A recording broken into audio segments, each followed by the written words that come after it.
Fala pessoal, tudo bem com vocês? Estamos começando mais um episódio inédito do Talk Churras. Tudo bem, minha querida, minha Lady First Chef Julima? Tudo certo? Ótimo, animadíssima, ao contrário de certas pessoas. Você tá bem desidratado, hein, querido? O que aconteceu? Levantar pra cima, Deus puxa. Olha a boquinha branca dele. Nossa, tá bem ruim mesmo. Mas se precisar de alguma coisa, é só avisar, porque ao seu lado nós temos uma pessoa extremamente enérgica. Sou eu? Turma, Marcelo Marrom no Talk Churras, senhoras e senhores, uma salva de palmas! Eu tô no Talk Churras e já vai começar. Avisa pro vovô, pra vovó e pra titia aqui de fora, eles não podem ficar. Uou! Você viu? Roubou essa ideia de alguém aí, né? Já vi isso em algum lugar, mas funcionou. Tudo bem, Marronzinho? Pô, que prazer estar aqui. Quero dizer que agora eu sou elenco fixo aqui, viu? Bati na porta, pedi emprego, esse jovem rapaz falou, então venha trabalhar com nós, nobre mendigo de Brasília. Cá estou eu. Muito feliz de ter você, a gente é seu fã, cara, não é, Ju? Demais, hein, Rafinha? tá doido. Maravilhoso. Esse é o homem. Escuta, hoje o bicho vai pegar nesse programa, hein? Vai, Mas em todos vai os pegar. sentidos. Em todos os sentidos. Convidado quente hoje. Tá. Quente, polêmicas. Vamos conversar sobre muitas coisas. Afinal de contas, nós estamos localizados mais precisamente onde? Rua Mário Guerra 219, a Ferrari do churrasco. Cadê a Teté? Deve ter feito bailão ontem, então a Teté não tá aqui, mas o melhor lugar do Brasil pra você comprar uma parrilha é aqui no Lar Grill. Ju, por favor, melhora esse merchan, porque foi uma desgraça. Não, é simplesmente a melhor churrasqueira parrilha que eu já usei Exato. na vida. Então, pessoal, se vocês querem conhecer essa churrasqueira, fica aqui na Amaro Guerra 219. É uma churrasqueira parrilheira, né? Super potente, Paulo. E que faz todo tipo de proteína de carne para churrasco. Exatamente. Gente, nós estamos na rua Amaro Guerra 219, que é tipo uma loja de Ferrari, só que de Isso, churrasqueiras. exatamente. Então você precisa vir aqui conhecer, porque é muito, muito, muito legal. Você que curte churrasco, precisa vir conhecer a Lar Grill aqui em São Paulo. Aproveita e segue também os caras lá no Instagram. Até o Paulo Matias consegue fazer churrasco bom no Lar Grill. Verdade. Não, qualquer pessoa, qualquer ser humano. Só jogar ali e ficar Só esperando. coloca e acabou e tá Nós vamos resolvido. fazer esse teste depois, para mostrar pra turma. Queridos, hoje nada mais, nada menos do que o ex-procurador da Lava Jato, o homem que vocês conhecem muito bem, tá no noticiário, o cara é o cara também do PowerPoint, hein? A gente vai falar sobre isso. Nós vamos fazer um jingle pra ele hoje. Já que ele quer Um fazer. negócio específico de PowerPoint aqui. Senhoras e senhores, no Talk Churras de hoje, nada mais, nada menos do que Deltan Dallagnol. Aê! Que honra ter você aqui. O senhor tá bem? Bem, Paulo, honra Firme. minha, tá aqui tendo a oportunidade de conversar com você, aprender também, aprender com a Ju. Eu sabe que eu sou churrasqueiro de pandemia, Ju, e aí eu quero aprender aqui, ter umas dicas, Ai, que chique! além de deliciar essa breve... Você essa tá político, delícia hein, que você Deltan? tá preparando pra gente aí. Você tá político, hein? Bom, a gente tem que ser um pouco, né, Paulo? Tem que ser um pouco na vida, todo Não, mundo. mas agora a expectativa mudou, hein? Ele é churrasqueiro, então vai isso ser é. diferente. Prometo que eu vou caprichar, tá? Eu lembro muito do Dória. Tipo, você já viu a imitação do André Marinho em relação ao Dória? Tipo, ele começa, tipo, antes de começar aqui, eu quero agradecer a Julima, maravilha. Aí ele começa a falar 300 qualidades da Julima, passa pro Rafael Roque, vai pro Mosquito, aí depois ele responde ao jornalista. É maravilhoso. É maravilhoso. Gente, olha só, a gente vai bater um papo aqui com o Deltan Dallagnol, tem vários assuntos pra gente falar, e eu queria começar entendendo um pouco da tua vida agora. Você vai ser candidato a deputado federal, é isso? Por que essa escolha?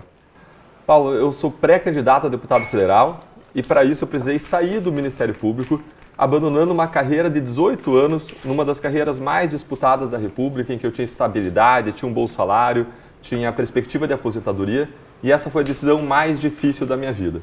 Agora, o que aconteceu foi que a gente aprendeu na Lava Jato que a justiça, ela não vai se sobrepor sobre a política. A nossa grande esperança na Lava Jato é que a gente começou a ver a justiça limpando a política e a gente tinha esperança do Brasil mudar. Agora, o que a gente descobriu é que, na verdade, é a política que se sobrepõe à justiça. Porque é a política que escolhe os ministros do Supremo Tribunal Federal, é a política que faz as leis e muda as leis. Então a gente viu o Supremo Tribunal Federal, escolhido pela política, derrubando a prisão em segunda instância, mudando as regras para derrubar condenações.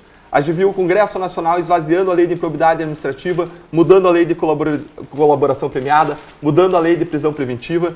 E se a gente quer um país melhor, o que a gente descobriu ao longo da Lava Jato, que essa história mostra para nós, é que não adianta nada a gente lutar dentro da justiça se a gente tem uma política que vai esvaziar o nosso trabalho. Então, no final do ano passado, eu chamei a minha esposa e tomei uma decisão de família. Eu falei para ela, olha, meu amor, se a gente for pensar em nós, na nossa vida, no nosso conforto, a melhor solução é a gente continuar no Ministério Público com um bom salário, com estabilidade. Agora, se a gente vê a nossa passagem sobre a Terra, essa breve passagem sobre a Terra, a partir da nossa visão do mundo cristão, como um lugar, uma oportunidade de amar e servir, fazendo o nosso melhor para Deus e para as pessoas, o melhor caminho é a gente sair e buscar mudar o país a partir da política. Então essa foi a decisão, foi a razão da decisão. Agora foi uma decisão difícil, Paulo, uma decisão difícil, mas as pessoas perguntam assim, Deltan, você está animado? Eu falo assim, olha, animado não, porque é um caminho de propósito, eu estou determinado. E vai dar Lula, hein? Rapaz, espero que não, Paulo, rapaz. Não, eu sou sincero. Meteu na lata. Não, eu sou sincero, pô. Não é um negócio que eu tô torcendo, mas eu tô... É que eu não sou esses caras que falam, pesquisa não vale, nada vale. Pô, eu sou factual. Os números estão aí e estão mostrando o Lula na frente. E aí? Olha, eu ainda tenho esperança disso mudar com o passar das eleições, porque o que a gente viu no governo do PT foi uma sistematização da corrupção. Corrupção no Brasil tem desde Padre Antônio Vieira. A gente tem um ciclo de corrupção e impunidade em que corrupção, a impunidade alimenta a corrupção, a impunidade faz o crime compensar. E quando você tem uma corrupção muito alastrada, a própria corrupção favorece a impunidade. Por quê? Porque os políticos corruptos que dominam as leis vão garantir que existam e que se mantenham brechas na lei para eles mesmos se safarem. Então a gente vive um ciclo no Brasil desde há séculos em que corrupção alimenta a impunidade alimenta a corrupção. Para vocês terem ideia dessa impunidade, de como ela já é retratada desde 1650, Padre Antônio Vieira falava aqui no Brasil que o verdadeiro ladrão não era o ladrão de galinhas que era enforcado. Era sim o grande governante que roubava e que enforcava. Eram os governantes que roubavam e enforcavam e que hoje querem enforcar quem combate a corrupção. Então a gente vê um ciclo se mantendo desde há séculos, mas no governo do PT o que a gente viu foi a sistematização da corrupção. Primeiro, no mensalão, uma sistematização para alcance de governabilidade, e lá, nas primeiras denúncias do mensalão, você já via Roberto Jefferson falando que esse esquema estava sistematizado em vários órgãos públicos, de indicação de pessoas para chefiar órgãos públicos para arrecadação de propinas, e depois a Lava Jato revelou isso não só em relação à Petrobras, em relação aos grandes órgãos públicos brasileiros como uma forma, como um verdadeiro mecanismo, como aquele seriado retratou, em que políticos e partidos corruptos, um grande número deles, escolhem para chefiar órgãos públicos, ministérios, pessoas incumbidas de arrecadar propinas, de modo sistemático. Se sistematizou a corrupção a ponto de se saber o percentual para quem paga, como paga, quem são os doleiros. Então, isso tudo, claro que a gente luta contra a corrupção para colocar criminosos na cadeia, mas o último objetivo da gente lutar contra a corrupção é reduzir o sofrimento humano que ela causa. Escuta, nós vamos conversar sobre vários assuntos, mas o mais importante deles é sobre o que a gente vai comer, certo? Excelente. Com certeza. Talvez não tenha cheiro para quem está em casa, né? Mas aqui já tá um cheiro. Tá. Já tá, Convidativo. já comecei. Eu queria que você pudesse explicar pra gente o que você tá fazendo. Tá, hoje eu vou fazer pro Deltan um hack suíno, que é é basicamente essa parte aqui do prime rib do porco, tá? Quero. Eu aceito. Ó, e ela é uma parte muito macia e eu vou servir isso daqui ao ponto, pode ser? Gosta? Bom demais. Ao ponto, porque é uma carne de porco, então a gente vai servir ao ponto. Vou servir junto com uma geleia de pimenta e uma manteiga de ervas caseira que eu fiz especialmente pra Lula ela deu picanha no Toque Churras, viu? Aí pra você é carne de porco, tá vendo? Não, eu prometo Teve que, ó, essa diferença. marmoreio, deliciosa, macia, suculenta, vai ser tão bom quanto, tá? Não vem com essa, não. Muito bem. Vocês têm pergunta para... Eu tenho pergunta. Fiquem à vontade. Eu quero perguntar, porque concluiu-se que Lula é ladrão. E conclui-se que o Brasil é um país cristão, como você falou, esse é um propósito cristão também. Eu fico pensando, Jesus perdoou um ladrão na cruz.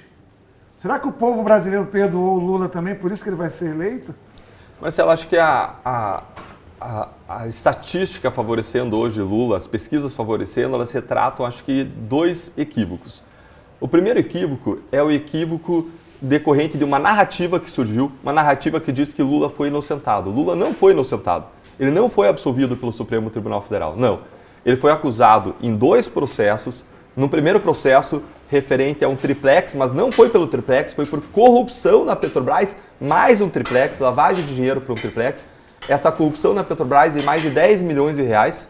E ele foi condenado não por um juiz, foi condenado só, além de por um juiz, foi condenado por um tribunal independente de 3 magistrados independentes, depois por um outro tribunal com 4 julgadores independentes, 4 ministros colocados, inclusive pelo governo PT lá. Então você teve uma cadeia de condenações em que você teve ali 4 mais 3, 7 mais 1, 8. 8 julgadores condenaram e mantiveram a condenação de modo unânime por corrupção e lavagem de dinheiro. E aí, em outro processo referente ao sítio de Atibaia, que não era de novo um sítio, era a corrupção na Petrobras de mais de dezenas de milhões, mais um sítio, ele foi condenado na primeira e na segunda instância. E muitas vezes também o ex-presidente quer falar, ah não, é o Deltan que fez aquele PowerPoint que me acusou, mas não se trata de Deltan. Eram 15 a 20 procuradores da República independentes que chegaram a uma conclusão unânime de que existiam provas por uma acusação e por uma condenação, e depois outros procuradores independentes da segunda e da terceira instância que também pediram a condenação e a manutenção da condenação. Ou seja, como você bem falou, Marcelo, tinha muitas provas que apontavam a corrupção, que demonstraram a corrupção, mas o Supremo veio e derrubou por uma questão formal. E aí surgiu uma narrativa de que Lula teria sido inocentado. Acho que essa é a primeira confusão que acontece na cabeça de muita gente. Eu falei perdoado. Você não acha que o brasileiro tem uma coisa assim de ele tá velhinho, pô, ele não vai mais fazer mais nada de ruim. Vamos perdoar esse cara. Você não acha que o Brasil meio que perdoa, assim? A gente sabe que as coisas aconteceram da maneira que aconteceram, mas não rola um perdão, hein? Eu tenho uma tese. Eu acho que não é perdão. É o quê? O problema não é perdão. O problema é o cara que tá do outro lado. Esse é o problema hoje. O cara que tá do outro lado do O cara Lula. que reviveu o Lula, pra mim, pelo menos, foi o Bolsonaro. O Lula era um morto político. Isso. Eu acho, pelo menos. O cara estava preso. O cara que conseguiu reviver ele e justamente trazer ele de novo à tona, o Supremo liberou, tal, não sei o quê. Não estou nem falando dessa questão jurídica. Estou falando da questão política, pelo menos ao meu ver. Foi o Bolsonaro, pô. Porque hoje eu acho que as pessoas elas estão interpretando essa eleição como o voto do menos pior. E aí elas estão fazendo o julgamento delas, do tipo, eu opto pelo Lula, ou eu opto pelo Bolsonaro. Mas ninguém tá chegando nessa eleição e falando, vou votar feliz. Vou votar felizão. Tô feliz pra caralho de votar nessa eleição. Imagina, eu vou votar de preto, essa eleição. Vou votar meio escondido, né? A gente vai votar meio assim, tá? Apertei. Apertou lá, sei lá o quê. Né, Mosquito? Você tá bem hoje, hein? Eu tô todo cagado. Igual ao nosso país. Mano, deixa eu perguntar uma coisa pra você, velho. Você não é muito louco, né, velho? O que você vai cheirar lá na política, velho? O Moro é seu parceiro, não? Ele veio aqui já. 3 perguntas. Você já saiu pra beber com o Moro? Assim, Você tomou uma com ele já? Ele veio aqui, viu? Ele veio aqui, não? Veio, não. As pessoas às vezes acham que a gente era grandes amigos, né? Pessoas que tinham uma intimidade, mas a verdade é que a gente tinha um relacionamento profissional de admiração pelo trabalho, de respeito pelo trabalho que o outro fazia. Por exemplo, ao longo da Lava Jato, eu trabalhei ali, não só na Lava Jato, mas trabalhei cerca de 10 anos, desde 2004, então desde 2004 até 2018, 14 anos, perante a vara criminal em que ele exercia a judicatura, em que ele era juiz. E ao longo desse tempo, eu nunca fui a um aniversário dele ou da família dele, ele nunca viu um aniversário meu, da Mas vocês minha deviam se conhecer, velho. Vocês são tudo bonzinhos e tal. O que vocês vão fazer com a política, Vocês irmão? não Vai jogar trocaram umas tênis, mensagens de domingo? zap lá? Não tinha um grupinho lá? Lógico que tinha. Grupo com Claro ele, não. que Tinha sim troca de mensagens, como a gente ia conversar, porque todo advogado vai defender a sua causa perante o juiz. E se a gente quer ser um bom advogado da sociedade, a gente precisa ir lá e defender a nossa causa, seja por ligação, seja presencialmente, seja por mensagem, do jeito que for. A gente tinha mais de 1000 processos lá, né? Então, a gente tinha esse hábito de buscar defender com unhas e dentes o interesse público, a nossa causa, os processos. Agora, a amizade não, ele não sabia de coisas íntimas minhas, eu não sabia de coisas íntimas dele, que existia um relacionamento profissional de respeito.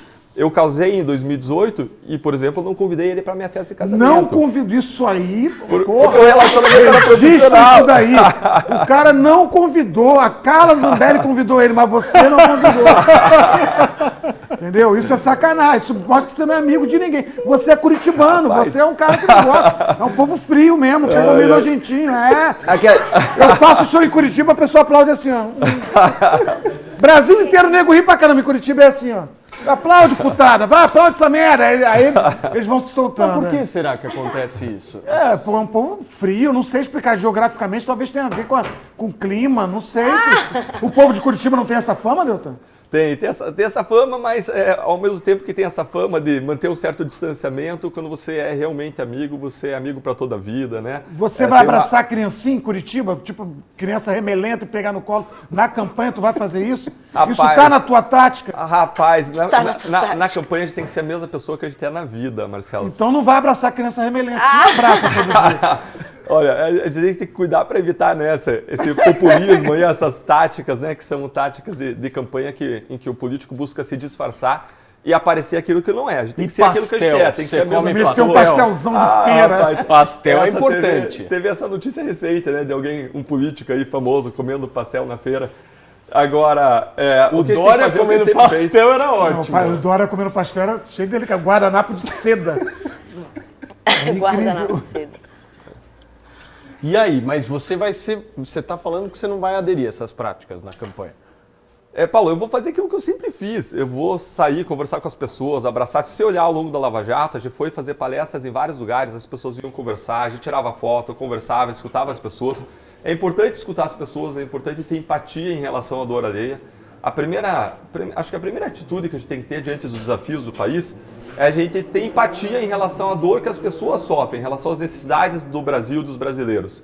A segunda coisa que a gente tem que fazer é buscar entender o problema. Na minha visão cristã, a gente precisa nos importar, orar. E, em terceiro lugar, a gente precisa trabalhar para resolver os problemas. Trabalhar com preparo. Teve aquela tua condenação de multa lá em relação ao Lula. Aí, dias depois, acho que horas depois, talvez, aí você pode me falar melhor, mas você abriu lá uma vaquinha online para as pessoas depositarem. Chegou a quanto? Mais de R$500 mil, né? Mais de R$500 mil. O que aconteceu ali foi inacreditável, Paulo, inacreditável. Quantas mil pessoas doaram? Mais de 12 mil pessoas. Caramba, meu, você tem noção que é 12 mil pessoas te dando Paulo, dinheiro? Faz uma vaquinha que não dá 10. Olhando para trás agora parece fácil, mas para mim, que estava vivendo aquilo lá, eu estava vivendo um pesadelo, porque os meus advogados falaram, Deltan, não se preocupe com esse processo não tem a menor chance do Lula ganhar. Por quê? Porque quando eu fiz a acusação criminal contra o Lula, fiz aquela apresentação explicando, o Lula entrou com uma ação de indenização contra mim, pedindo R$1 milhão. Aí isso foi julgado por um juiz de primeira instância, técnico e concursado. Ele falou, não tem menor procedência, o Deltan estava fazendo o trabalho dele. Aí foi para a segunda instância. O tribunal disse, de novo, o Deltan estava fazendo o trabalho dele, não tem a menor procedência. Isso foi para o Superior Tribunal de Justiça. E aí os advogados falaram, não tem risco nenhum de reverter. Primeiro, porque o Superior Tribunal de Justiça ele nunca reverte absolvições ou condenações em ações de indenização. Por quê? Porque para isso ele teria que analisar os fatos, as provas, o que aconteceu, e tem um impedimento para isso que se chama súmula 7 do STJ. O que é essa súmula 7? É um entendimento pacífico que diz que o STJ, esse tribunal, essa terceira instância, não reanalisa fatos e provas. Além disso, se o STJ ultrapassasse isso, tinha um entendimento vinculante num tema de repercussão geral do Supremo Tribunal Federal, que diz que esse tipo de ação jamais poderia ter sido ingressada contra o Deltan, e sim contra a União. Que se entendesse que o Deltan agiu de má fé, agiu com um erro grosseiro, me acionaria, mas ela não faria isso porque já tinha vários pareceres da União dizendo que eu simplesmente fiz meu trabalho. Então era impossível o STJ reverter. Mas o que aconteceu foi que 4 ministros, 2 colocados pelo próprio Lula e 2 pela Dilma, reverteram a decisão. Para mim foi uma surpresa aquele dia, eu fui dormir angustiado, frustrado. Eu estava viajando no interior do Paraná, em Londrina, com 2 colegas que estão viajando, a gente estava dividindo o quarto, eles deitaram, eu fiquei de joelhos, derramando a minha tristeza, indignação diante de Deus. E na manhã seguinte, Paulo, eu peguei meu celular, abri meu celular e tinha uma mensagem da minha esposa. E ela disse, meu amor, você sabe o que são esses Pix aí que entraram na nossa conta? Nossa! Aí eu fui olhar, olhei e eu não reconheci nenhum nome, eu não liguei com o que aconteceu no dia anterior. Eu falei, não sei o que são esses Pix. Uma pessoa do Espírito Santo que começou depositando, depois eu descobri, as pessoas foram pegar o meu CPF na internet, nos processos, jogar nos diferentes bancos, para tentar identificar onde que eu usava o CPF de Pix em banco e começaram a fazer depósitos. Nossa! E aquilo foram 50, 100 depósitos e eu já não acreditando, de repente 1.000, 2.000, 5.000 reais. Mas a treta era de quanto conta. que você tinha que pagar? R$1 milhão. Eles condenaram a pagar 70 mil. Não, primeira condenação foi R$1 milhão, aí foi diminuindo, não foi? Não, eles pediram 1 milhão, mas eles levaram 70 mil. mas com honorário. Então você tirou uns juros, correção, 350 dava aí, mais 200. ou menos, limpo no bolso nessa brincadeira dos Pix. Como? Não, ele não ficou pra ele. Mosquito, tu acha que o cara vai ficar pra ele o dinheiro? O que você fez com Obrigado, tudo? Marcelo, por me defender. Obrigado, Marcelo. Você fez com tudo? Você vai pagar esse churrasco hoje, é isso? Então, aí foi passando o dia e eu entrava essa reunião, passei o dia com vontade de chorar, emocionado, com ver as pessoas se solidarizando numa grande corrente de solidariedade, de indignação com injustiça. E cada reunião que eu entrava, saía, era 30 mil reais mais na minha conta. O celular da minha esposa não parava de receber notificação, queimou a tela do celular dela. Escuta, naquele dia de tipo, tanta notificação que recebeu. Assim, qual o maior valor que uma pessoa depositou? Você lembra? Lembro. 5 mil reais. 5 mil. 5 mil. Mas em geral, a média ali das Ó, doações estava em torno de 50 reais. Eu não quero glória nem honra. Fui eu. Fui eu. Falei, pô, Eu não esse quero moleque não tem glória nada nem- de Tá mal nele. precisando. Vou botar 5 lá, entendeu? Se um dia você puder me devolver, mano, é entre nós aqui, entendeu? Eu faço até pra editar essa parte, cortar, entendeu? Não tô aqui pra me... foi o Marrom que ajudou. É isso Tava aí. ali na minha frente, 5 pra você. Tá tudo certo entre nós, né, bicho? Obrigado, viu, Marcelo? Quanto E a é que gente você mandou recebeu pra ele? vídeo de gente desde que era empresário, médico, funcionária doméstica, pedreiro, mandando vídeo dizendo, Deltan, fiquei indignado, eu não concordei com o que aconteceu, gente fazendo Pix 10, 15 reais. E o que aconteceu foi inacreditável, porque pela primeira vez na história, sem alguém pedir, teve uma mobilização e em 36 horas, mais de 12 mil pessoas depositaram 575 mil reais e não paravam, Paulo. Eu tive que cancelar minha chave Pix porque as pessoas não paravam de depositar. É o problema que todo mundo quer ter, né? Você cancelar a chave Pix porque não para de entrar dinheiro na tua Isso conta. eu nunca vi na minha vida. Nunca vi. É a primeira vez. Nunca vi. Mas o que você fez com o troco? Isso é importante, a galera saber. É importante. Pra não pensar que você trocou o carro, Exato. tá com aquele carro blindado bonito, lá em Curitiba, andando por lá pro Land Curitiba. Rover. O que você fez? Mas beleza, aí você teve que pagar quanto? 50? 40? Não, Quanto ia chegar foi? perto de 200 mil, mas a gente está recorrendo para derrubar essa condenação. E tudo que exceder o valor que a gente tiver que pagar de indenização, então se a gente tiver que pagar R$1.000, tudo que passar de R$1.000, se a gente tiver que pagar R$100.000, tudo que passar de R$100.000, aí ele vai destinar para hospitais filantrópicos que cuidam de crianças com câncer e com autismo. Até para dar um exemplo, para mostrar para o mundo político o que se faz com o dinheiro da sociedade. Você tem que devolver e empregar em favor da sociedade. Eu achei que ele ia devolver para você, por exemplo, mas imagina 12 mil Não, devoluções. 12 mil negros colaborando, não dá pra devolver. Não pra dá todo pra mundo. devolver. Pega só os maiores, devolve, né? Só o Mosquito e o vamos o nós Marrom dois já aqui. tá bom. Nós estamos Você quebrados. doou 2, né? Não foi 2. Foi 3 mil. 3? 3. Mas foi de coração, não foi? Então devolve se quiser. Ele que me emprestou ainda, tô devendo pra ele. Exato. Nem a Receita estava preparada para isso. A gente teve que fazer uma consulta para a Receita Estadual, porque você tem que pagar imposto de doação quando você recebe doação. E aí eu consultei a Receita e a Receita falou, olha, não declare uma a uma, declare no total, porque se declarar uma a uma, só a taxa bancária que a gente vai pagar vai chegar perto do valor dos tributos, nunca, porque é uma coisa que nunca aconteceu. Então eles falaram, declare no global, declare como um valor, 2 valores, né? Aglomere isso e declare. A gente declarou, pagou os tributos. Muito bem. Gente, nós estamos aqui batendo um papo no Talk Churras com o nosso queridíssimo Deltan Dallagnol. A conversa está boa, hein? E ela vai continuar, certo? Ela vai continuar, mas antes, a nossa Carolzinha da Home Delivery BR tem um recado para você que, por um acaso, é comerciante, você quer importar, exportar produtos para os Estados Unidos. Ouve o que ela tem para falar agora. Senhores, aqui quem fala é a Home Delivery e a sua solução de cross-border chegou. Nossa infraestrutura e aposta em tecnologia permite com que você consiga fazer integração de sistema para criar pedidos e etiquetas de forma muito mais rápida e prática. Além de um tempo de processamento menor, nossas parcerias com diversas companhias aéreas nos permite mais envios semanais do que qualquer outra transportadora no mercado. Não se limite, continue crescendo com a Home Delivery BR. Envios para todo o Brasil. Muito bem, gente. Nós estamos aqui entrevistando o nosso Deltan Dallagnol e eu quero saber o seguinte. Sendo bem sincero, hein, Deltan? Vocês foram lá e prenderam o Lula. Aí os caras soltaram o Lula. O Lula agora está em primeiro lugar nas pesquisas, quase assumindo já a presidência da República, só falta o povo ir lá e votar. Qual foi o erro desse processo? Porque assim, eu não consigo conceber um processo exitoso se esse está sendo o fim. Onde que foi o erro?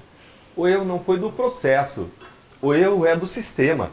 o sistema está fazendo com a Lava Jato, e não só com o caso Lula, a mesma coisa que o sistema fez com todos os outros casos grandes de corrupção, fora a Lava Jato e fora mensalão. E mesmo a Lava Jato já está sendo minada. Então, quando você olha anões de orçamento, não deu em nada. Marca Fonte Cidadã, não deu em nada. Operação Dilúvio, Castelo de Areia, Satyagraha, derrubadas as instâncias superiores. Quando você olha todos os grandes casos de corrupção ao longo da história, você vê eles sendo sistematicamente derrubados e se garantindo a impunidade das pessoas poderosas no Brasil. Esse é o modo de funcionar do nosso sistema, Paulo. Quando você olha aquele filme Por que as Nações Fracassam, esse livro, que está na mesa de cabeceira de grandes executivos, esse livro coloca que as nações fracassam quando você tem uma parte das elites, e quem comanda o país são elites extrativistas. Então você tem um mundo político no Brasil que está extraindo riqueza, saqueando o Brasil há décadas e garantindo a própria impunidade, porque eles não roubam para serem punidos, eles roubam para garantir a própria impunidade. Eles têm as leis nas mãos. Mas, Deltan, como é que muda isso? Porque assim, entra e sai governo, a gente vê, por exemplo, eu acho que quando o Bolsonaro fala, por exemplo, não tem corrupção e tal. O Moro mesmo disse aqui no Talk Show, não sei se está lembrado, Mosquitão, quando ele fala assim, não tem corrupção porque não tem investigação. Então assim, como é que muda isso? Tipo, é só o Deltan lá? O que a sociedade, as pessoas estão nos assistindo, obviamente que todo mundo é muito insatisfeito em relação à impunidade, que não está de acordo com isso. Mas ninguém ainda chegou para a sociedade e falou o seguinte, cara, o caminho que a gente tem que seguir é esse. Qual que é esse caminho? Para que a gente diminua, pelo menos, isso no Brasil. O caminho é o da mudança das leis. Você precisa acabar com o foro privilegiado, você precisa restabelecer a prisão em segunda instância, você precisa fechar brechas da lei por onde eles escapam da discussão de competência, das anulações de casos, anulações que não aconteceriam em outros países, porque a nossa lei é cheia de brechas. As brechas da prescrição, que permite que os casos sejam derrubados pelo simples passar do tempo, mesmo quando o Ministério Público faz tudo representando a sociedade para buscar a punição das pessoas. Então a gente precisa mudar as leis. E a gente já levou reformas e propostas de lei para que as leis sejam mudadas. Por que não são mudadas? Porque você tem mais de 1/3 do Congresso Nacional que é investigado e processado por crimes e por improbidade administrativa. Então, enquanto a gente tiver um sistema político como a gente tem hoje, que é cheio de pessoas investigadas e processadas por crimes, a gente não vai mudar essa realidade. Então, e essa foi a grande lição que a gente teve, Paulo, nas 10 medidas contra a corrupção. Mas esse é o mecanismo, né? Esse é o mecanismo. E como é que você muda isso? Você precisa invadir democraticamente o Congresso Nacional com um grande número de pessoas para que as leis sejam mudadas, para que a Constituição seja mudada, para acabar com o foro privilegiado, para estabelecer a prisão em segunda instância. Uma pergunta bem prática em relação a isso que você acabou de falar. Existem pessoas iguais a você se candidatando? A gente não precisa que sejam pessoas iguais a mim, a gente precisa que sejam porque, pessoas não é todo mundo que tem básicos. Essa tua mentalidade de querer enfrentar isso. Tem uma galera que está buscando a reeleição para manter o status quo. Uma galera, inclusive, a grande maioria. A Câmara dos Deputados tem 513, o Senado tem 81, se eu não me engano, acho que são 81 senadores. Você é um, e aí? Eu concordo plenamente. Se a gente quer mudança, não adianta 1, 2, 5, 10 pessoas. A gente precisa invadir democraticamente o Congresso Nacional com um grande número de pessoas. E para isso surgiu um projeto na sociedade, Paulo, que se chama o Projeto 20+. Porque veja que quando você olha para a presidência da República, as pessoas discordam, polarizam, debatem, mas quando você olha para o Congresso, todo mundo concorda que a gente quer combate à corrupção, todo mundo concorda que a gente quer a redução ou extinção daquele fundo eleitoral bilionário, vale a pena a gente falar dele também. Fundão eleitoral. Fundão eleitoral. Todo mundo concorda que a gente quer uma classe política preparada para enfrentar os desafios do país. A gente concorda, só que a gente não tem. E a indignação sozinha não vai mudar a realidade. Quando eu converso com as pessoas, as indignações mais consistentes, mais repetidas que eu vejo em relação ao Congresso são corrupção, falta de preparação, incompetência, autointeresse, privilégios. E todos nós concordamos com isso e nós queremos um Congresso melhor, mas a gente não tem. De novo, como que a gente caminha da indignação até a transformação? Por conscientização e mobilização cívica. E a sociedade criou esse projeto, 200+. É um projeto apartidário que o objetivo é levar mais de 200 deputados e senadores, por isso que ele chama 200+, mais de 200 deputados e senadores para o Congresso Nacional, que tenham 3 compromissos básicos com a sociedade brasileira. Primeiro compromisso, combate à corrupção.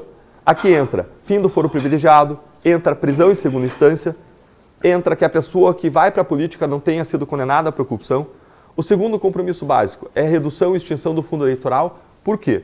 Porque o aumento de 2 para 5 bilhões num país que tem tantos miseráveis não só tirou dinheiro da saúde, educação e segurança, quando as eleições anteriores já tinham sido feitas com sucesso com 2 bilhões, mas essa mudança, esse aumento do fundo, garante que quem está lá continue lá. garante a perpetuação do poder de quem está lá, porque esse fundo não é distribuído de modo igual, mas mais de 67% do fundo nas últimas eleições foi para menos de 10% dos candidatos. Em terceiro lugar, um compromisso com a preparação política, porque eu acho a Ju uma excelente não só churrasqueira, né? Uma chefe aqui, né? O Rodrigo Hilbert. O nosso Rodrigo Hilbert bem passado aqui, o Natan. Você estava falando da Julima, falando muito bem da Julima, deixando o namorado dela extremamente enciumado. Com a glória de Deus. Então eu vou diminuir. Vem aqui, Natanzinho. Vem aqui, Natanzinho. Abraço, Natanzinho. Parabéns, viu? Todo convidado que vem aqui fala que a Julima é linda. Que tá bom. super bem. E eu continuo com ela. Opa! No horário comercial, né? À noite.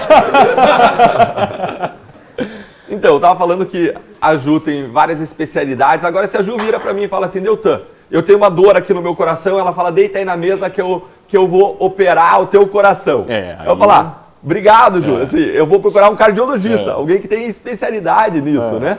E se a gente quer alguém que estudou, que se preparou para resolver os principais problemas da nossa vida, como é que a gente aceita que operem o coração do Brasil todo dia no Congresso Nacional pessoas que jamais se prepararam para isso? Então, esses três tipo o requisitos são Bolsonaro básicos. cuidando de vacina. Me dá até... Dá até um negocinho. Mas eu acho que, de verdade, a gente elege gente muito despreparada. O Brasil é um povo meio sacana, assim. O brasileiro é um povo meio... Tipo assim, a gente elege o Tiririca, que vai ficando lá Não fala assim dele. e que pode se revelar um bom deputado, um bom parlamentar. Puta preconceituoso Não, você. não, é despreparo. Tem muito despreparo ali, velho. Eu acho que não tinha que ter uma escola, uma coisa que ensinasse o cara a ser político, uma coisa assim, porque político é assim, qualquer um. O cara tá na merda, por exemplo, classe artística. Quando o cara tá na merda, é que o cara decide ou ser pastor ou ser político. São as duas coisas que restam para um artista falido. Que é o meu caso daqui a pouco, né, entendeu? Obviamente eu vou optar por pastor, que é uma coisa que é muito mais rentável, né? Não paga imposto e tal. Você tá muito sarcástico, hein? Não, mas é verdade. Pô, é verdade. O povo brasileiro é sacana. Ele gosta de votar na sacanagem. O mendigo comedor de Brasília é candidato, velho. Tá arriscado de se E eleger. qual é o problema? Fez muito mais pela sociedade do que muitos outros. O que ele fez? Comeu a mulher do cara, do personal? Querido, ele fez a diversão da sociedade. A sociedade ficou pois assistindo aquilo. Mas não é pra divertir que o povo tá lá, né? Que o cara entra lá. Você não acha que tinha que ter pelo menos assim... Não é para elitizar a política, mas o mínimo de preparação do cara tinha que fazer pelo menos Um curso com Lula. Mas tem isso. Ô Marronzinho, tem umas escolas legais que surgiram. Eu vou citar uma aqui que eu conheço, o Renova BR. Com certeza. Renova BR é uma escola legal. E, Marcelo, o Renova hoje ele tem um curso gratuito que se chama Desafios Nacionais, para quem quiser ser candidato nesse ano nas eleições. Um curso de mais de 100 horas que ensina as pessoas nas áreas de saúde, educação, segurança, infraestrutura, finanças públicas. Então, não tem desculpa, eu concordo com você, não precisa necessariamente de ensino superior, mas o que você precisa é que a pessoa esteja preparada nas diferentes áreas em que o Congresso Nacional vai enfrentar esses problemas. Eu vou trazer aqui no Talk Show o Eduardo Mufarrej, que é o diretor dessa escola. Traz sim. Ele é gente boa, é um cara porque de tem gente que ter boa. um mínimo, entende? Que tem uma sacanagem, acho que do próprio povo, numa forma de protesto. Desde que elegiu o Macaco Tião, na época que podia escrever lá, o cara voltava lá no Rio de Janeiro, Macaco Tião, e elegeram... O rinoceronte, lembra do rinoceronte? Pois é, a gente tem um histórico desse. E a gente, quando transfere isso para um ser humano que vai lá e toma posse, muitas vezes é a gente que está se ferrando, entendeu? Então, não sei. Eu não sei se um Deltan só vai fazer verão, viu? Marcelo, não faz Essa andorinha sozinha aí vai... Não faz, por isso que a gente precisa de vocês, que vocês entrem lá no site do projeto 200+, é 200mais.com, que você assine, que você apoia, de novo, é apartidário, você vai ver todas as entidades que apoiam esse projeto lá embaixo, tem associações comerciais, entidades e empresários, você tem movimentos contra a corrupção, você tem entidades e movimentos de todo tipo lá apoiando. E quando você apoiar, quando você assinar, você vai estar dizendo, eu me comprometo a votar só em candidatos que preenchem esses 3 requisitos. De novo, combate à corrupção, redução ou extinção do fundo eleitoral e, em terceiro lugar, preparação política. E a partir de 16 de agosto vai aparecer lá no site, separado por estado, quem são os candidatos do seu estado que preenchem esses requisitos. Então, esse site ele não vai dizer quem são os 200 que tem que entrar lá, ou os 300, ou os 500, não. Ele vai filtrar no mar de candidatos existentes quem são aqueles que preenchem, que assinaram as declarações, que assinaram a carta de compromissos, que estão fazendo curso de preparação política. E você sabe por que eles não são preparados, Marcelo? Os candidatos, os políticos não são preparados porque a sociedade não exige isso. Porque a sociedade não toma como critério de voto. A hora que a gente entrar lá no 200 mais e colocar isso como critério de votação, aí sim, aí todo mundo vai correr atrás de preparação. Daí vem o ditado, cada povo Claro. tem o governo que merece, né? Cada povo Você tem um tá governo comendo, que merece. Marronzinho? Tô comendo aquele Fica à devagarinho. vontade, Deltan. obrigado. Experimenta. Ju, conta um Nossa, pouquinho pra gente caramba. de novo sobre esse prato aqui. Tá, eu fiz uma prime rib suína. Eu tô servindo aí ao ponto pra mal, ao ponto, que é uma carne que vai estar muito suculenta, muito macia. Ela tem muito sabor e ela combina muito com texturas e coisas e ingredientes agridoces. Então, o que eu trouxe junto com ela? Uma geleia de pimenta, a manteiga de ervas e um pouquinho de crocância com a castanha Nossa. de caju. Sensacional, meu. Nossa, Ju, bom demais, Ju. Tá bom? Nossa, Tá bom? muito bom, Ju. Tô fazendo pra plateia aqui, Espetáculo. viu, gente? Vai rolar. Plateia, vocês ouviram? Merece. O mínimo que você tem que fazer é uhul! Porra! É muito desagradável essa gente, né, A Marrom? plateia que não te merece, Ju, não te merece. Não é churrasco de gato. Vou fazer pra plateia, a plateia não fala nada, fica em silêncio. Faz espetinho na próxima, viu, Ju? Não é, Tá nos bom, petinhos tá que eles vão bom. ficar felizes. É. Né? Eu tenho uma pergunta pro Deltan, posso Por favor, fazer? meu amor. Deltan, você tem alguma... Cara, no meio da mastigada, olha como é que eu tô mastigando rápido pra poder responder. Calma, nós vamos te dar 30 Tem que se virar, né, Marcelo?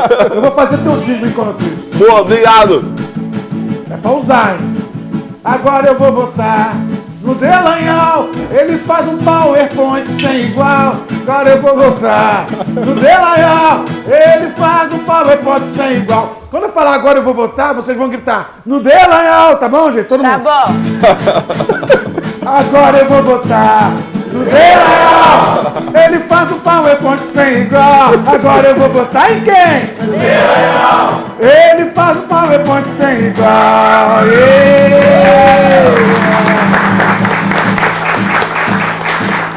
Marronzinho, você é muito bom, né? Muito! Nessas 5 mil reais esse Dingo, mais o 5 que você já tá me devendo.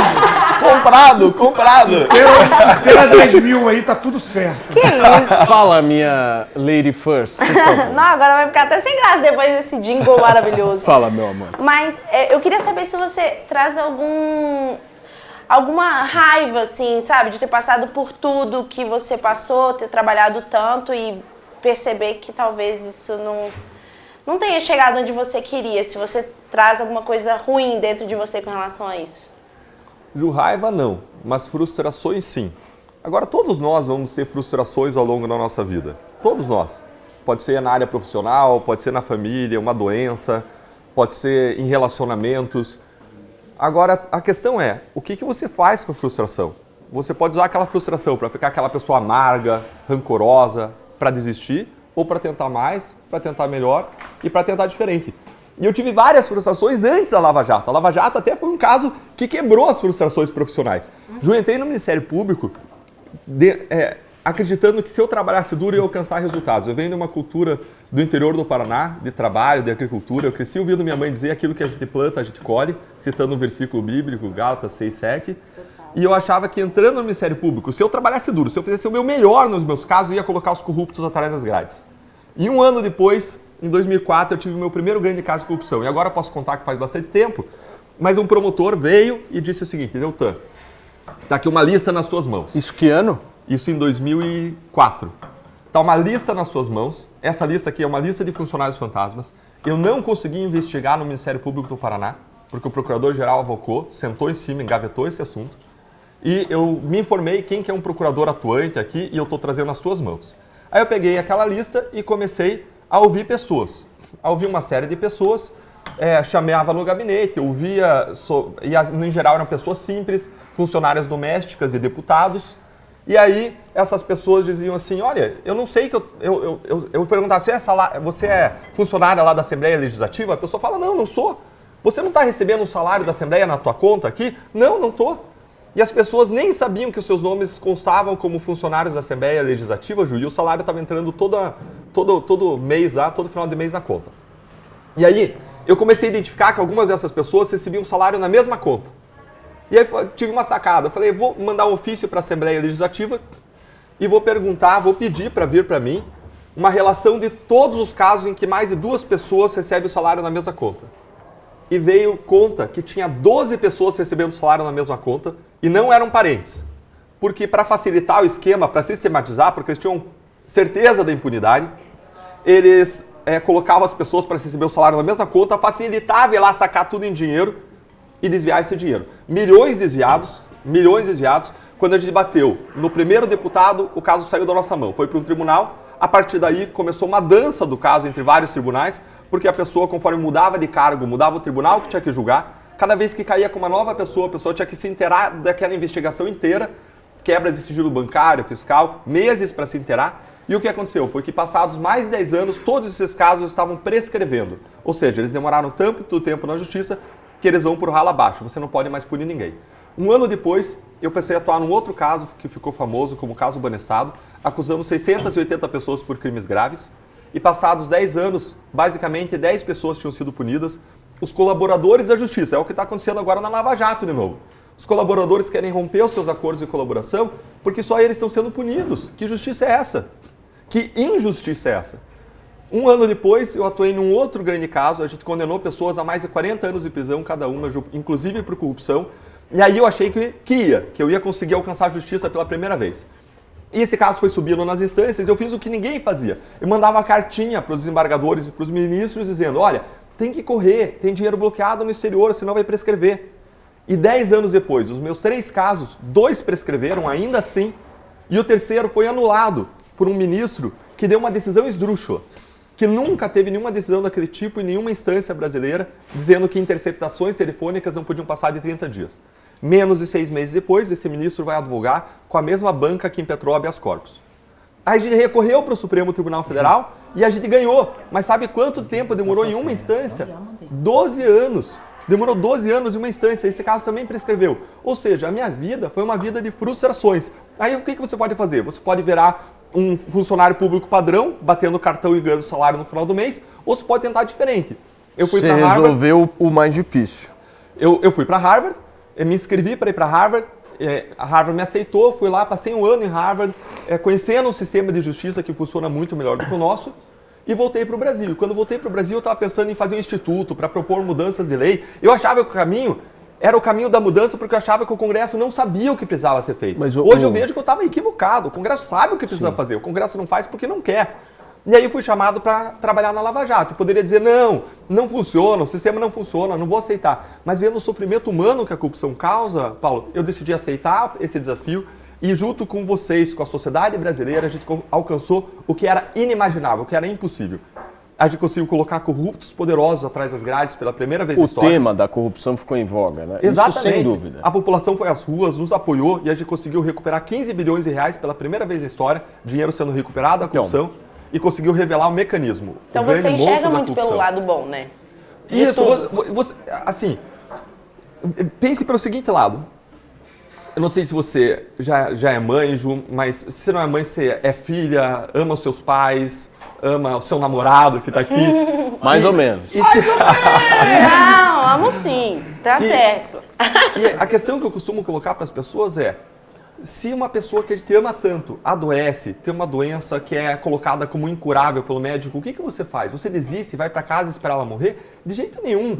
Você vai atrás de médico em médico, de informação em informação. Você dobra os seus joelhos e busca o improvável na vida dessa pessoa.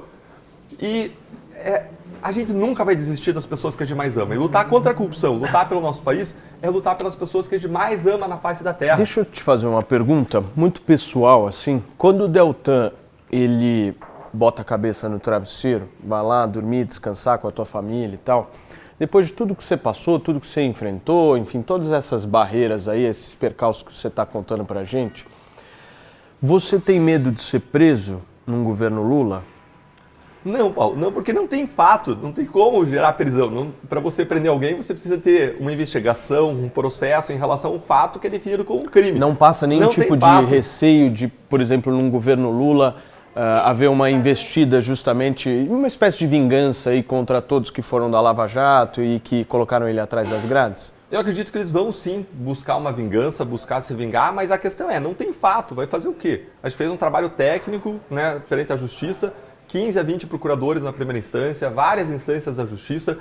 O Lula ele tenta pessoalizar, dizendo que é Deltan e Moro, por quê? Porque isso é uma estratégia de comunicação. É muito mais fácil ele dizer que ele está sendo perseguido por 2 do que reconhecer a realidade, que foram mais de 60 servidores públicos que atuaram nesses casos e entenderam que ele era culpado. Vocês têm mais pergunta? Quer falar, Mosquitão? Por favor. Não sei por que você não fez um churrasquinho com o Moro mesmo, velho. Aprendemos esse filho da puta, não teve esse poder lá. Rapaz, a gente mantinha uma distância profissional proposital. A gente tinha uma relação profissional porque você não pode virar amigo íntimo, eu tenho uma relação né? profissional com o Paulo e depois a gente sai fazer churrasco. As pessoas não costumam falar o contrário disso? Não tem muita gente que critica a relação que vocês tinham, por exemplo, pelas conversas do WhatsApp? Exatamente, as pessoas tentam pintar um cenário como se a gente fosse amigo íntimo, como se a gente estivesse toda hora juntos, um na casa dos outros, e esse é um cenário falso, isso faz parte da narrativa. Da hora, vibrato, sou parte de trabalho, mano. Da hora, velho, conseguimos, é nóis, velho.